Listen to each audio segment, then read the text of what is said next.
What's going on, everybody? Welcome back. So today we're going to be talking about, Fritz Pro Aquatics Reef Pro Mix, or RPM, or the Blue Box, whatever you guys want to call it. I call it Fritz Blue Box. So this isn't going to be just one of those videos on how to mix your salt and this and that. No, there's actually a few key things that I want to go over, and this is actually a 1-year review for me for this. Exactly 1 day shy of 1 year is when I made the official switch over to the Blue Box, and I have been 100% happy with it. I've paid for all these boxes. I have not gotten these from Fritz, so this is a no frills review, I guess you could say. I have absolutely nothing bad to say about this salt. I love it. I'm glad I made the switch. A year ago, my buddy Dave said you should really try it, and I did, and I'm glad that I stuck with it. I have used a different salt for 3 years prior to this, and I thought that was great and it worked well, but there's, like I said, a lot of different things about this. I know you may have heard in the past that, hey, salt is salt, get whatever you want, get what's cheap. That's not true. Salt is not just salt. They are all made differently. Some are the same in the different box, but most companies are all different. They have different ingredients, they have different levels, so therefore salt is not just salt. First thing I want to go over is on each box there is actually, let me show you guys, there's actually a lot number. Right there, there's a lot number. There's one on each box. Let's see. Hold on, bear with me. Yeah, there's a lot number on each box. I don't remember how to get a hold of Fritz, what the email is, but you can get a hold of them and they will give you the test results that they got on the alkalinity for each box. I've only asked the alkalinity, I've never asked calcium or magnesium, so I don't know if they test anything else for each batch, but you can use that lot number and they do test each lot twice, so you can get the alkalinity reading. Like I said, I don't know about the calcium or magnesium. You can get the alkalinity reading twice for each batch. So if you have a test kit and you want to compare it to their test results, it's kind of cool that you have that option. The second thing is so I'm getting ready to do a water change. Now, I've actually been told this by a representative at Fritz that when obviously your tank water, you obviously want your RO water or freshly mixed water to match the temperature. You don't want to put some ice cold water or way too hot water in here. So I'm at 1026 for my salinity, and my temperature is usually around 77.9, usually around 78, something like that, depending on how long the AC is running or how long the heat's running. So yeah, we're at 78 at 1026. Now, when you're mixing Fritz, you do not want to add it to cold water. You do have to preheat your RODI water before adding the salt. What will happen is it won't hurt anything, but it will stay cloudy. You know, Fritz is famously known for their water mixing clear, crystal clear. Let me tell you, it mixes absolutely crystal clear in less than 15 minutes. Most of the time it's like 5 or 10 minutes, but I usually let my salt mix for a good half hour just to make sure. So we're at 77.1, so I'm actually going to be able to add this salt now. Like I said, you do not want to do a water change and add the salt to cold water. It's just not good. I pre-mix it. My half cup measuring it's like a half cup, a little bit heaping over, and that usually gives me right around 2.6. My little trick is I add a little bit more. I put a little bit more salt in there, so when I test my salinity, if it's 1027, I actually have, check it out, I actually have a jug of RO water that this jug is actually, so by October I thought maybe I had a year on it, but this was actually a jug, it's probably 3 years old, and I only keep RO water in it. So if I'm testing my salinity, and that's 1027, it's actually easier to add RO water to your mixing batch to lower your salinity than it is to add salt and wait for the salinity to rise. You have to wait for the salt to mix.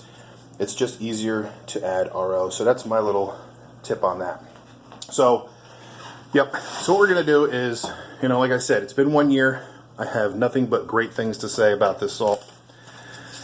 Another thing is if you have a nano tank or you want to do a huge water change, this, I believe, is the salt for you. And the reason why I say that is because the alkalinity on this usually mixes right around 9. I'm going to use 9 as the average point. So if you're keeping your alk at 8 or you're keeping your alk at 10 and you have to do a massive water change, this isn't going to throw your alkalinity that far off. And if you have a nano tank and say you got a lagoon, a Nuvo 25 lagoon, and you're doing a 10-gallon water change, that's 50% water change. So if you're using a salt that has a hot alkalinity, which is really high, like 11, and say you keep your tank at 8, that could hurt your corals.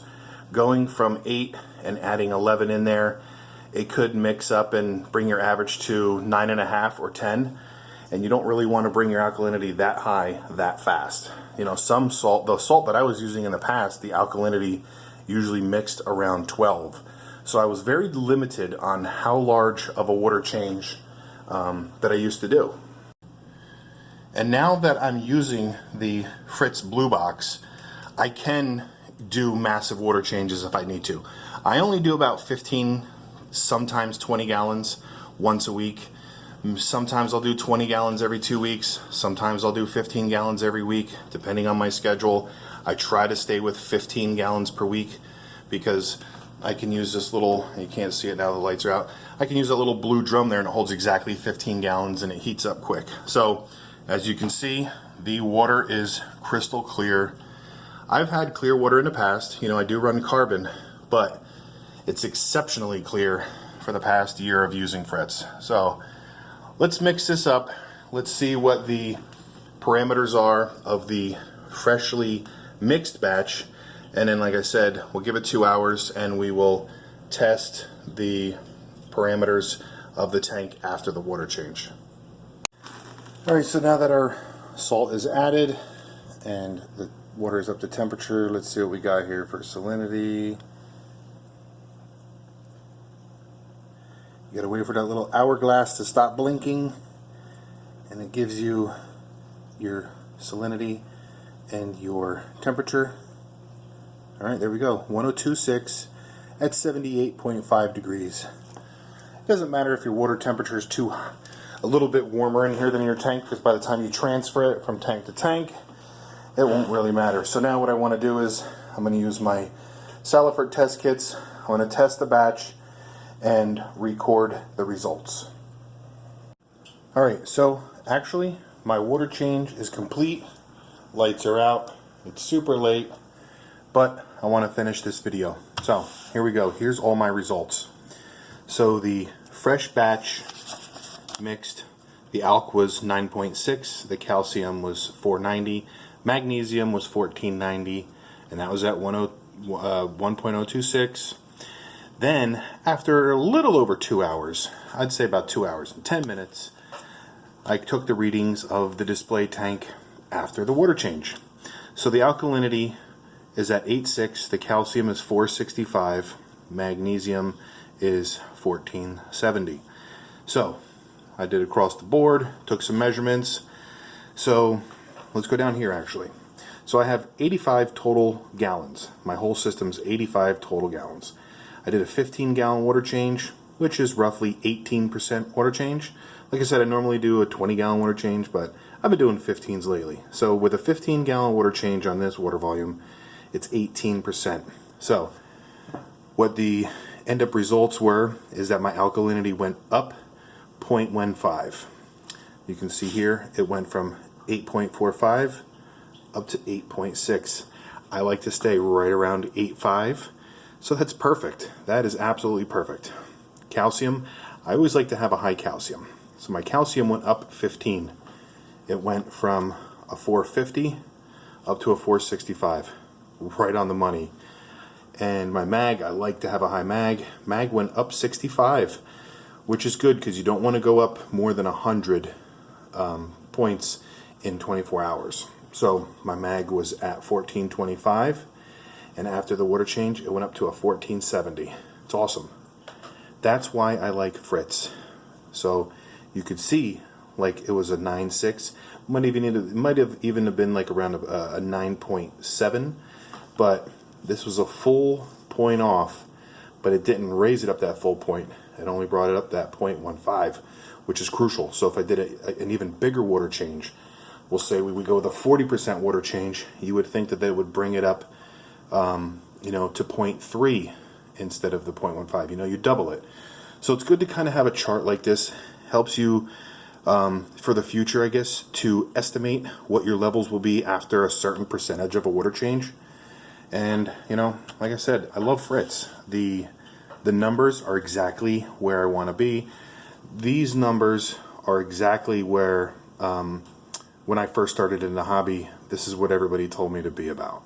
You know, between 450 and 500 on the calcium, between 7 and 9 on the alkalinity, and mag, they always said 1350 and up is fine.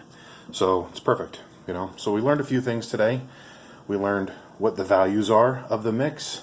After a year of using it, I'm going to continue to use it.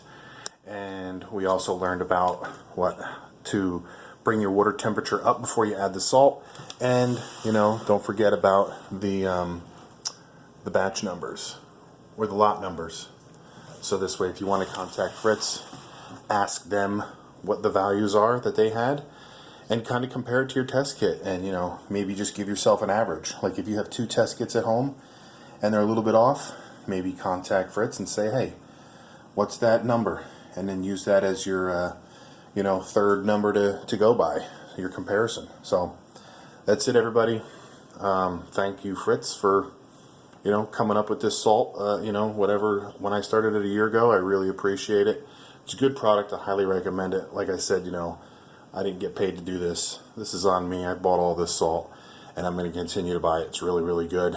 And one of the things is, too, is that your buckets and your drums and your storage containers don't get all nasty and dirty. This, I have had no issues with this mixing and not leaving any stains on anything. So hope this video wasn't too long. I hope this was somewhat educational.